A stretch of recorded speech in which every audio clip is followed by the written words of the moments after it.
Ya, Pusat, selama 4 bulan terakhir, warga Kecamatan Ranto Perla, Aceh Timur kesulitan mendapat air dikarenakan kekeringan. Karenanya warga dua desa di kecamatan setempat menggelar sholat istiqa untuk meminta hujan.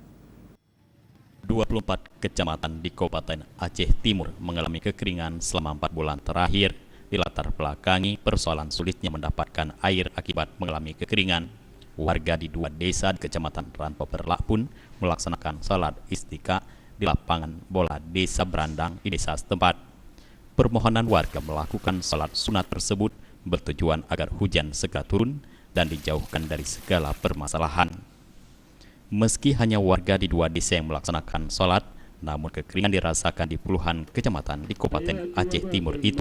Setelah sepakat melaksanakan sholat minta hujan, warga pun berbondong-bondong berdatangan ke lapangan terbuka untuk memohon dan meminta agar segera diberi hujan di desa tersebut karena sudah hampir 4 bulan terakhir di seluruh kecamatan di Aceh Timur dilanda kekeringan. Kepala Desa Brandang Muhammad Ali Abdullah mengatakan sudah 4 bulan warganya tidak bisa beraktivitas seperti biasa terkait dengan kebutuhan air. Hal tersebut terjadi karena musim kemarau yang panjang sehingga berdampak pada petani tidak bisa mengolah sawahnya akibat kekeringan. Selain itu, warga di berbagai kecamatan di Aceh Timur tidak bisa menikmati air bersih dikarenakan air sumur dan sungai juga ikut mengering.